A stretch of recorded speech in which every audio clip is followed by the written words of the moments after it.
ವಿಜಯಲಕ್ಷ್ಮಿ ಜೊತೆ ದರ್ಶನ್ ವೆಡ್ಡಿಂಗ್ ಆ್ಯನಿವರ್ಸರಿಗೆ ದುಬೈಗೆ ಹೋಗಿದ್ದೇ ಒಂದು ದೊಡ್ಡ ಕಾರಣವಾಗಿ ಮಾತು ಬಿಟ್ಟಿದ್ರಂತೆ. ಸ್ವಇಚ್ಛಾ ಹೇಳಿಕೆಯಲ್ಲಿ ಕೊಟ್ಟಿರುವಂಥ ಹೇಳಿಕೆ ಇದು.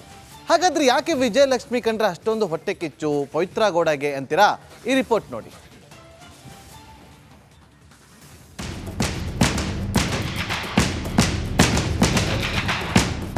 ಹಠ, ಎಲ್ಲದಕ್ಕೂ ಹೊಟ್ಟೆ ಉರಿ, ಕಿರಿಕಿರಿ ಅಂದ್ರೆ ಅಷ್ಟಿಷ್ಟಲ್ಲ. ಇದು ಪವಿತ್ರ ಗೌಡಾಳ ಮತ್ತೊಂದು ಮುಖ. ದರ್ಶನ್ ಪತ್ನಿ ವಿಜಯಲಕ್ಷ್ಮಿ ಜೊತೆ ಫಾರಿನ್ ಟ್ರಿಪ್ ಹೋದ್ರೂ ಹೊಟ್ಟೆ ಉರಿ, ಹೊಸ ಕಾರ್ ಕೊಡಿಸಿದ್ರು ಹೊಟ್ಟೆ ಉರಿ. ಇದು ದರ್ಶನ್ ಪ್ರೇಯಸಿ ಪವಿತ್ರಾಳ ಅಸಲಿಯತ್ತು.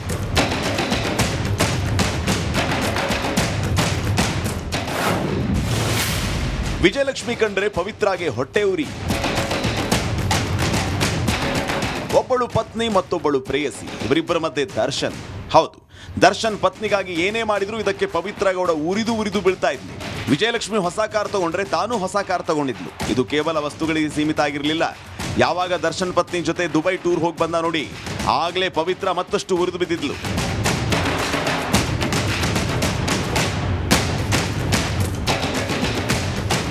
ಅಷ್ಟೇ ಯಾಕೆ, ರಾಜರಾಜೇಶ್ವರಿ ನಗರದಲ್ಲಿರುವ ವಿಜಯಲಕ್ಷ್ಮಿ ನಿವಾಸದ 1.5 ಕಿಲೋಮೀಟರ್ ದೂರದಲ್ಲೇ ಪವಿತ್ರ ಗೌಡ ಕೂಡ ಮನೆ ಖರೀದಿಸಿದ್ಲು.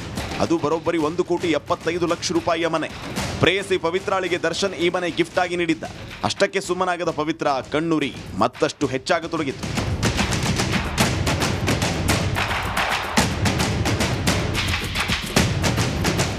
ಕಳೆದ 10 ವರ್ಷದಿಂದ ದರ್ಶನ್ ಜೊತೆ ಲಿವಿಂಗ್ ರಿಲೇಶನ್ಶಿಪ್ ನಲ್ಲಿದ್ದ ಪವಿತ್ರ ಅಸಲಿಗೆ ವಿಜಯಲಕ್ಷ್ಮಿಯೊಂದಿಗೆ ಪೈಪೋಟಿ ಬಿದ್ದಿದ್ಲಂತೆ. ದರ್ಶನ್ ಜೊತೆ ಇದೇ ವಿಚಾರಕ್ಕೆ ಕಿರಿಕ್ ಮಾಡ್ತಿದ್ಲಂತೆ. ದರ್ಶನ್ ಪವಿತ್ರಾಗೆ ಹೇಳದೆ ವಿಜಯಲಕ್ಷ್ಮಿ ಜೊತೆ ದುಬೈ ಹೋಗಿದ್ದು ಪವಿತ್ರ ಕಣ್ಣು ಕೆಂಪಾಗಿಸಿತ್ತು. ಅವತ್ತಿನಿಂದ ದರ್ಶನ್ ಜೊತೆ ಜಗಳ ಮಾಡಿಕೊಂಡು ಮಾತಾಡೋದನ್ನು ನಿಲ್ಲಿಸಿದ್ಲು. ಇದೇ ರೇಣುಕಸ್ವಾಮಿ ಕೊಲೆಗೆ ನಾಂದಿಯಾಗಿದೆ ಎನ್ನಲಾಗ್ತಾ ಇದೆ.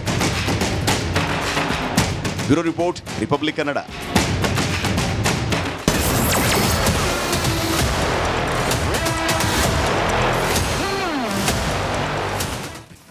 ಪೊಲೀಸರು ಕೋರ್ಟ್ಗೆ ಡೆವಿಲ್ ಗ್ಯಾಂಗ್ನ ಚಾರ್ಜ್ ಶೀಟ್ ಅನ್ನು ಸಲ್ಲಿಸಿದ್ದಾರೆ. ಪೊರ್ಕಿ ಗ್ಯಾಂಗ್ ಕ್ರೈಮ್ ಶೀಟ್ನಲ್ಲಿ ಅಸಲಿ ಸತ್ಯ ಬಟಾ ಬಯಲಾಗ್ತದೆ. ದರ್ಶನ್ ಪವಿತ್ರಾಳದ್ದು ಲಿವಿಂಗ್ ಇನ್ ರಿಲೇಶನ್ಶಿಪ್ ಅಂತೆ.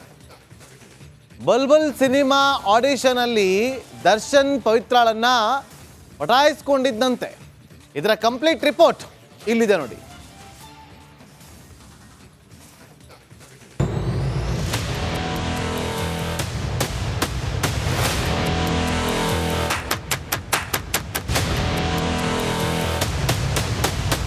ಸ್ಫೋಟಕ ಸತ್ಯ. ಡೆವಿಲ್ ಕ್ರೈಮ್ ಶೀಟ್ನಲ್ಲಿ ಸ್ಫೋಟಕ ಸತ್ಯ ಹೊರಬಿದ್ದಿದೆ. ಈವರೆಗೂ ಯಾರಿಗೂ ಗೊತ್ತಿರದ ಅಸಲಿ ವಿಚಾರಗಳು ಒಂದೊಂದಾಗಿಯೇ ಬಯಲಾಗಿವೆ. ದರ್ಶನ್ ಪವಿತ್ರಾಗೂ ಸಂಬಂಧ ಏನು? ಇಬ್ಬರು ಪರಿಚಯ ಆಗಿದ್ದು ಹೇಗೆ? ಪೊರ್ಕಿನ ಪವಿ ಮೊದಲು ಮೀಟ್ ಮಾಡಿದ್ದೆಲ್ಲಿ? ಇಬ್ಬರು ಎಷ್ಟು ವರ್ಷದಿಂದ ಜೊತೆಗಿದ್ರು ಅನ್ನೋ ಇಂಚಿಂಚು ಮಾಹಿತಿ ಹೊರಬಿದ್ದಿದೆ.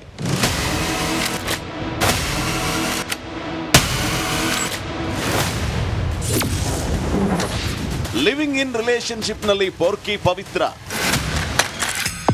ಪೊಲೀಸರ ಮುಂದೆ ಕಿಲ್ಲರ್ ಲೇಡಿ ಪವಿತ್ರ ಎಲ್ಲವನ್ನೂ ಬಾಯ್ಬಿಟ್ಟಿದ್ದಾಳೆ. ದರ್ಶನ್ ಜೊತೆ 10 ವರ್ಷದಿಂದ ಲಿವಿಂಗ್ ಇನ್ ರಿಲೇಶನ್ಶಿಪ್ನಲ್ಲಿ ಇರೋದಾಗಿ ಖುದ್ದು ಪವಿತ್ರಾಳೆ ಬಾಯ್ಬಿಟ್ಟಿದ್ದಾಳೆ.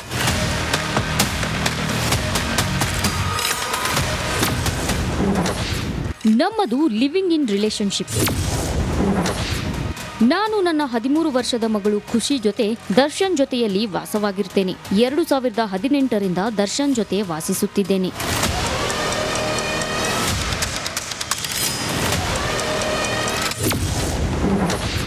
ಬುಲ್ಬುಲ್ ಸಿನಿಮಾದಲ್ಲಿ ದರ್ಶನ್ ಪರಿಚಯ. 2014ರಲ್ಲಿ ಬುಲ್ಬುಲ್ ಚಿತ್ರದ ಆಡಿಷನ್ಗೆ ಹೋಗಿದ್ದೆ. ಆಗ ಆಡಿಷನ್ ಮುಗಿದಿದೆ, ಬೇರೆ ಚಿತ್ರಕ್ಕೆ ಅವಕಾಶ ಇದ್ರೆ ತಿಳಿಸೋದಾಗಿ ದರ್ಶನ್ ಹೇಳಿದ್ರು. ಇದನ್ನೇ ನೆಪವಾಗಿಟ್ಕೊಂಡು ದರ್ಶನ್ ಹಾಗೂ ನಾನು ಫೋನ್ನಲ್ಲಿ ಮಾತಾಡ್ತಿದ್ವಿ, ವಾಟ್ಸಪ್ ಅಲ್ಲಿ ಚಾಟ್ ಮಾಡ್ತಿದ್ವಿ, ಇಬ್ಬರು ಮೀಟ್ ಮಾಡಿದ್ವಿ, ಪರಸ್ಪರ ಪ್ರೀತಿ ಮಾಡಿದ್ವಿ.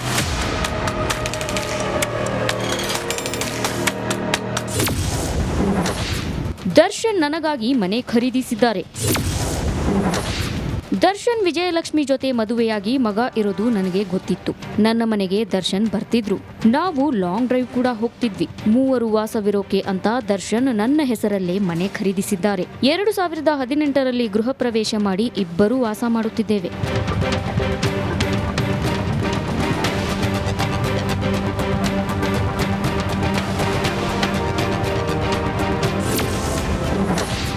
ದರ್ಶನ್ ಜೊತೆ ಜಗಳವಾಡಿ ಮಾತು ಬಿಟ್ಟಿದ್ದೆ.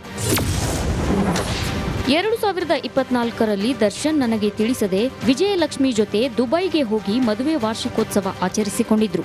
ಆವತ್ತಿಂದ ನಾನು ದರ್ಶನ್ ಜೊತೆ ಜಗಳ ಮಾಡಿಕೊಂಡು ಮಾತನಾಡೋದನ್ನ ನಿಲ್ಲಿಸಿದ್ದೆ. ಹೀಗಿರುವಾಗಲೇ ಇನ್ಸ್ಟಾಗ್ರಾಂನಲ್ಲಿ ಗೌತಮ್ KS ಅನ್ನೋ ಹೆಸರಲ್ಲಿ ನನಗೆ ಕೆಟ್ಟ ಮೆಸೇಜ್ ಬಂದಿರುತ್ತೆ.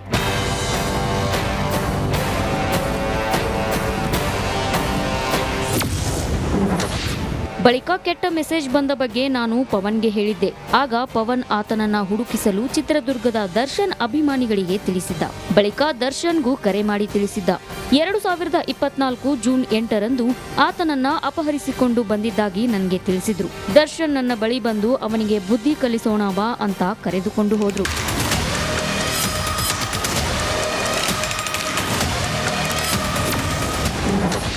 ಬಿಡಬೇಡಿ ಸಾಯಿಸಿ ಅಂತ ಹೇಳಿದ್ದೆ ನಾನು ಶೆಡ್ಗೆ ಹೋದಾಗ ಅಲ್ಲಿ ಟೀ ಶರ್ಟ್ ಹಾಗೂ ನೀಲಿ ಬಣ್ಣದ ಅಂಡರ್ವೇರ್ ಹಾಕಿದ್ದ ವ್ಯಕ್ತಿ ಗೋಳಾಡಿಕೊಂಡು ಬಿದ್ದಿದ್ದ.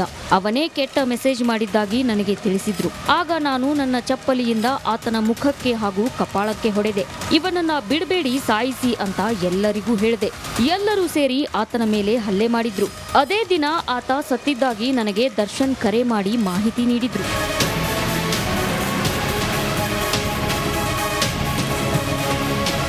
Nagaraj, crime bureau, republic Kannada. ಒಂದು ಕಡೆ ತನಿಖೆ ಮುಂದುವರೆಸಿರುವಂಥ ಪೊಲೀಸರು ಮತ್ತೊಂದು ಕಡೆ ಚಾರ್ಜ್ ಶೀಟನ್ನು ಸಬ್ಮಿಟ್ ಮಾಡಿದ್ದಾರೆ. ಆದರೆ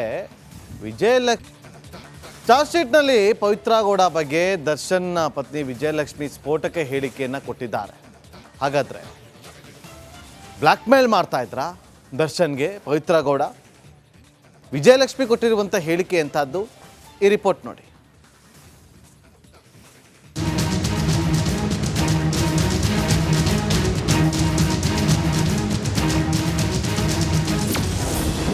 ಹನಿ ಟ್ರ್ಯಾಪ್ ಖೇಡಾಕ್ಕೆ ಬಿದ್ದಿದ್ರ ದರ್ಶನ್. ಪವಿತ್ರ ಗೌಡ ಬಂಡವಾಳ ಬೆಚ್ಚಿಟ್ಟ ದರ್ಶನ್ ಪತ್ನಿ. ರೇಣುಕಾಸ್ವಾಮಿ ಕೊಲೆ ಕೇಸ್ನಲ್ಲಿ ದರ್ಶನ್ ಜೈಲು ಸೇರಿ ಪರದಾಡುತ್ತಿದ್ದಾರೆ. ಈ ಪ್ರಕರಣದಲ್ಲಿ ದರ್ಶನ್ ಪತ್ನಿ ವಿಜಯಲಕ್ಷ್ಮಿ ಪೊಲೀಸರಿಗೆ ನೀಡಿರುವ ಹೇಳಿಕೆ ಈಗ ಇಡೀ ಕೇಸ್ಗೆ ಟ್ವಿಸ್ಟ್ ಕೊಡುವಂತಿದೆ.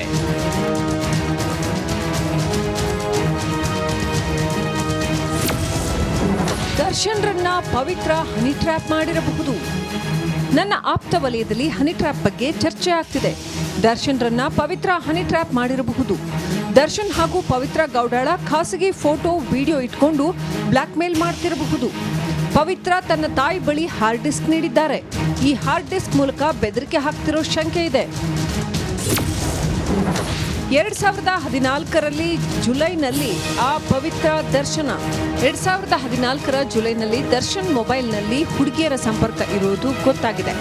ನಿರಂತರ ಸಂಪರ್ಕದಲ್ಲಿದ್ದರಿಂದ ಪತಿಯ ಮೇಲೆ ಅನುಮಾನ ಬಂದಿತ್ತು. ಅವರು ಬೇರೆ ಯಾರೂ ಅಲ್ಲ, ಅಗಮ್ಯ ಸಿನಿಮಾದಲ್ಲಿ ನಟಿಸಿದ್ದ ಸ್ಮಿತಾ ಗೌಡ ಅಲಿಯಾಸ್ ಪವಿತ್ರ ಗೌಡ. 2015ರಲ್ಲಿ ಒಬ್ಬ ಅಪರಿಚಿತ ಮಹಿಳೆ ನನಗೆ ಫೋನ್ ಮಾಡಿದ್ರು. ನಿಮ್ಮ ಗಂಡ ದರ್ಶನ್ ನನ್ನ ಜೊತೆ ಲಿವ್ ಇನ್ ರಿಲೇಶನ್ಶಿಪ್ನಲ್ಲಿದ್ದಾರೆ, ಪದೇ ಪದೇ ನಮ್ಮ ಮನೆಗೆ ಬರ್ತಿರ್ತಾರೆ ಅಂತ ಹೇಳಿದ್ರು. ನನಗೆ ಆಶ್ಚರ್ಯವಾಗಿ ಅವರಿಗೆ ಬೈದು ಫೋನ್ ಕಟ್ ಮಾಡಿದ್ದೆ ಎಂದು ಹೇಳಿದ್ದಾರೆ. ಪವಿತ್ರ ಗೌಡ ಮನೆ ಸಂಬಂಧ ಜಗಳವಾಗಿತ್ತು. ಪವಿತ್ರ ವಿಚಾರವಾಗಿ ಆಗಾಗ ನನಗೂ ದರ್ಶನ್ಗೂ ಜಗಳವಾಗ್ತಿತ್ತು. 2018ರಲ್ಲಿ ದರ್ಶನ್ ಪವಿತ್ರಾಗೆ ಮನೆ ಖರೀದಿಸಿಕೊಟ್ಟ ಬಗ್ಗೆ ಮಾಹಿತಿ ಇತ್ತು. RR ನಗರದ ಕೆಂಚನಹಳ್ಳಿಯಲ್ಲಿ ಮನೆ ಖರೀದಿಸಿಕೊಟ್ಟಿದ್ದಾರೆ. ಅದೇ ವರ್ಷ ರೇಂಜ್ ರೋವರ್ ಕಾರನ್ನು ಕೊಟ್ಟ ಬಗ್ಗೆ ಆಪ್ತರಿಂದ ಮಾಹಿತಿ ಇತ್ತು. ದರ್ಶನ್ ಬಗ್ಗೆ ಕೇಳಿದಾಗ ನನ್ನ ದುಡ್ಡು ನನ್ನಿಷ್ಟ ಅಂತ ಹೇಳಿದ್ರು. ನೀನ್ಯಾರು ಕೇಳೋದಕ್ಕೆ ಅಂತ ದರ್ಶನ್ ನನಗೆ ಬೈದಿದ್ರು. ಈ ವಿಚಾರದಲ್ಲಿ ನನಗೆ ಹಾಗೂ ದರ್ಶನ್ಗೆ ವೈಮನಸ್ಸು ಏರ್ಪಟ್ಟಿರುತ್ತದೆ. ರೇಣುಕಾಸ್ವಾಮಿ ಕೊಲೆ ಕೇಸ್ ಚಾರ್ಜ್ ಶೀಟ್ನಲ್ಲಿ ವಿಜಯಲಕ್ಷ್ಮಿ ನೀಡಿರುವ ಹೇಳಿಕೆಗಳನ್ನು ಪೊಲೀಸರು ಸಾಕ್ಷಿಯಾಗಿ ದಾಖಲಿಸಿದ್ದಾರೆ. ವಿಜಯಲಕ್ಷ್ಮಿ ತನ್ನ ಪತಿ ಹಾಗೂ ಪವಿತ್ರ ಜೊತೆಗೆ ಇರೋ ಅಪವಿತ್ರ ಸಂಬಂಧದ ಬಗ್ಗೆ ಗೊತ್ತಿರೋದಾಗಿ ಹೇಳಿದ್ದು ಲಿಪ್ಸ್ಟಿಕ್ ರಾಣಿಯ ಕರಾಳ ಮುಖವಾಡ ಬಯಲಾಗಿದೆ. Nagaraj, crime bureau, republic Kannada, Bengaluru.